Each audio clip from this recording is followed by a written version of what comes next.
How's it, everybody? Welcome back to the Rocky Fern. My name is Luca and I have OI Type 4. What do you get when you cross the turtle shell of the Hoya? You get Hoya Elliptica. So let's check it out.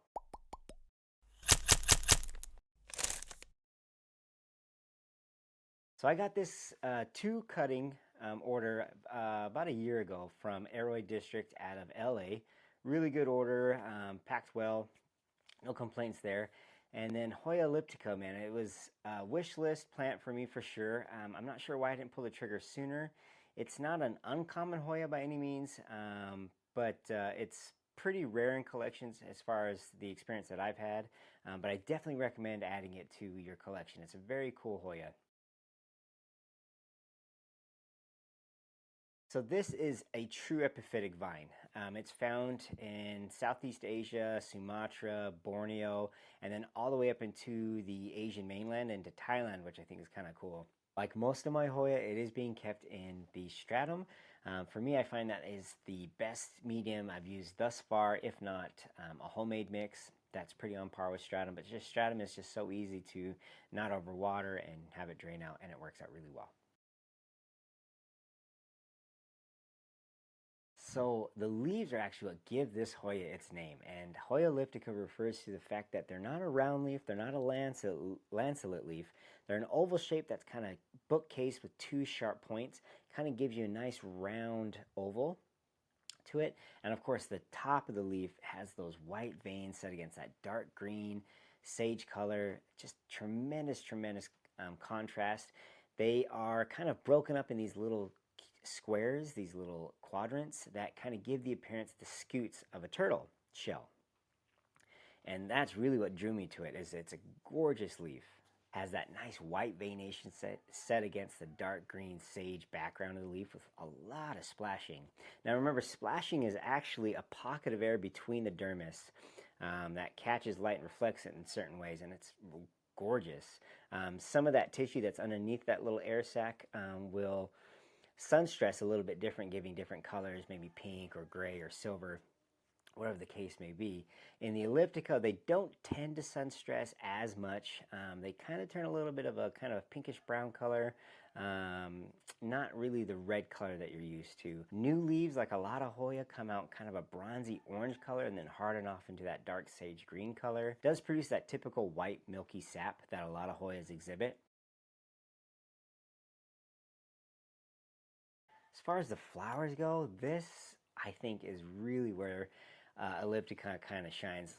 The leaves are gorgeous, and I actually really prefer the leaves over a lot of other Hoya, but the flowers are so cool. Looking at the structure of the flower, you can see right here that the corolla itself is just a really stark contrast between the three main colors. So you have the main white with the nice pink center, neon yellow pollinia, that really adds a really nice contrast to this flower. Getting to the corona, they are very fuzzy, very tomentose, like a carnosa flower maybe. At the tip of each of these petals, it's kind of paintbrushed with a little bit of a mustard yellow or a little bit of a green color. It's a really cool contrast, something that's really, really pretty. The smell, you read descriptions of it smelling like honey, and while I could kind of understand a little bit of a honey-esque smell to it, mine are kind of displaying a little bit of like a melon flavor. It's very subtle. It's definitely not perfumey. It's just subtle enough that you can smell it and not really put your finger on it. They do produce a lot of nectar. It's funny how some Hoyas will crank out a lot of nectar where it's dripping all over the place. This Hoya is being kept outdoors, so it's not too big of a deal. The flavor it is mild, just like the scent. It's sweet, and it's just producing this copious amount, like I said. The leaves on this Hoya are pretty thick. They're nothing like a prick tie or anything like that, but they are pretty thick and pretty succulent. More on the lines of like a carnosa, and they tend to enjoy the same dry wet cycle frequency like Hindu rope, a carnosa Hindu rope would. They like to be a little bit drier than other Hoyas that I've experienced, and they like to have a little bit brighter light even. So the Elliptica was being kept in kind of moderate lighting that a lot of my thinner leafed Hoyas really, really enjoyed, but I noticed that it wasn't really doing as well as I think it could have done, so I moved it to brighter light and it took off. So they definitely like the higher end of light, nothing direct exposure to sunlight or anything.